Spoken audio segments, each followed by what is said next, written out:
Hello everybody, this is Toys R Us, and for this special figure showcase and review we're going to be looking at the 2013 Thrilling 30 Deluxe hoist figure.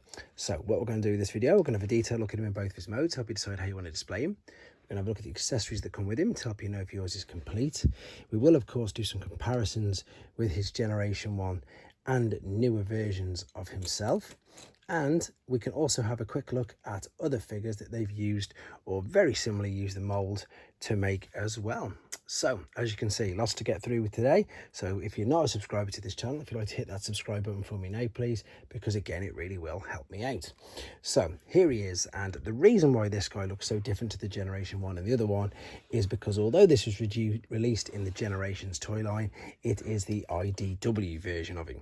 So what we're going to do for the first part of the video, we're going to have some first impressions of him. So if you were to get him brand new, take him out of the package, this is of course what he would look like. And as you can see, we've got a nice head sculpt there. You can see we've got full articulation spinning around.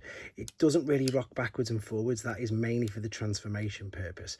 So it doesn't really do that. There's a little bit of light pipe in there, but it's really difficult to get any sort of light through to the back there, which you can see. Articulation wise, he's got ball and sockets, you can see there in the shoulders.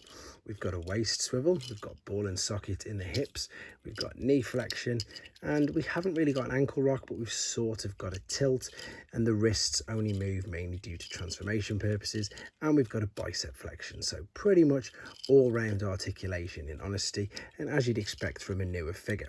Now again, I've already said that this is the IDW version of him, so it does look slightly different, and it's quite a cool figure, to be honest.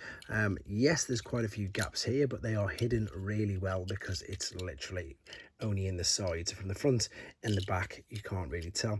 Maybe there's a little bit there, and maybe this should have been able to move up and down, but as you can see, it is completely fixed and fused. There's a good use there of the original, I suppose, hazard tape that was on the side of the vehicle, which is a good homage to the original Generation 1 self. That's where you can see that you've got the waist swivel in there. And yeah, I suppose that's about it, to be honest. There's not much more to point out. You've got a bit of detail there from the front when he's in alternate mode, bit of translucent plastic there. Just a good all-round sturdy little figure, to be fair. Right, what we're going to do now then, we're going to have a detailed look in his alternate mode before coming back to do some comparisons as well. Okay, we're back, and as you can see, he's already in his alternate mode. Quick apologies for no transformation process on this video. It will be uploaded separately in a video of its own, and this is for a couple of reasons. One, to keep the length of this video down, and two, not to spoil it for people who don't want to see it. So if you do want to see it, it'll be uploaded separately. Now, the alternate mode, as you can see, you can tell it looks like a bit of an off-road vehicle, which is going to be a tow truck, which we'll see in a second.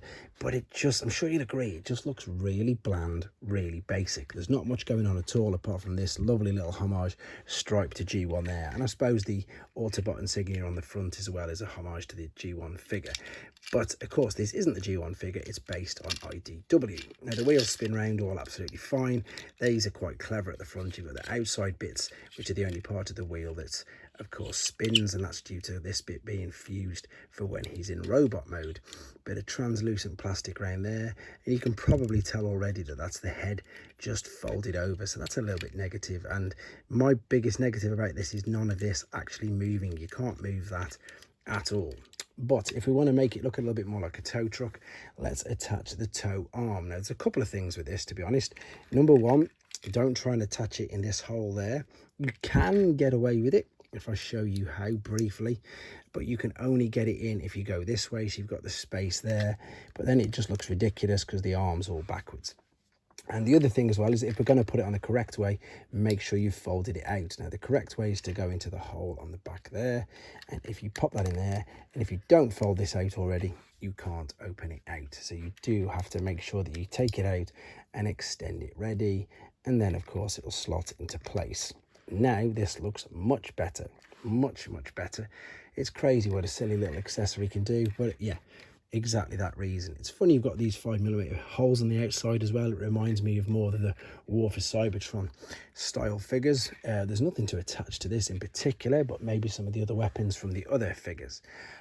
What I'm going to do is I'm going to bring this figure in now for a comparison, and it's a bit of an unfair one because this is of course the G1. And this is obviously not based at all like on the IDW one, but you can see the lovely homage I was on about there. And of course the Autobot logo on the front. And to be honest, if you have a look at these are about the same size, in all honesty. Will this work? I don't know. Never tried it before, and it actually does. There you go. Winning. Perfect. So let's just get rid of this one for a second. And before we come back to looking at the other, to look at him in robot and do some comparisons, let's have a brief look at the comic. So if you got this is the Idw Spotlight, and it is actually on Hoist himself. So it's quite a big comic. It's a great little freebie. I wish we had more things like this. I know we get them with the shattered glass figures now, but of course we are paying a premium for them already. Right, that's enough of the alternate mode. We're going to come back for the final time within his robot mode, and we'll do some more comparisons. Okay then, back for the final time, and he's back in his robot mode, and the main reason for this is because that's how I'm going to choose to display him. So what we've got, of course, was the toe arm. What you can then do is fold away the hook and fold this over, and yeah, this is I'm going to say it, to be honest, this is, I suppose, a lame attempt at a blaster. It doesn't look very good. They could have done something so much better than that. I'm sure it wouldn't have cost too much to actually pack, you know, a blaster in there with him. What we'll do quicker, then we'll have a look at the packaged one. So you can see, funnily enough, they've got the rope ties in there now, which they've obviously all gone back to. There is the comic behind it. There he is, and of course in his alternate mode, we just have a detailed look at. Thrilling 30 was, of course, the 30-year anniversary version of, I suppose, what Legacy is nowadays. If we spin it around, it's got a tech spec. This is what was brilliant about the Thrilling 30s. You've got your tech spec on the back, and there it says tow hook becomes blaster. You can see it is literally just that blaster. And then if you want to pause, and you can read that now as well. So it's not a bad figure, as I say. It is based 100% on the IDW continuity of him, so that's why he may look slightly different, and people might be thinking, well, this is a Generations figure and he looks slightly different. We will do some comparisons again with the G1 and the newer figures, but as I said, it's not really fair considering it is based on IDW continuity rather than the G1, because this, of course, was his original version, and as of this video, to the date that I've made this is the newest version. So he does stick out like a sore thumb, but he's got his own, I suppose, unique style about him. As I've already said, these two are very different, and yes, they look alike, whereas this guy, they don't really look like him. Or somebody who does look like him is Trail Cutter, and this is another person who's used the mold or thereabouts, slightly different retool there. And again, taken from the same toy line. But I think that's pretty much it. I think that's all bases covered with this guy. He is still a good figure. He is quite basic, but again, you know, we're talking nearly 10 years old. He's got some good articulation on him. And I think because he's in the Generations toy line, excuse me, he's always going to be quite sought after. So let me know what you guys think. This was Hoist Thrilling 30. Thanks for watching. Take care, guys. Thanks for watching.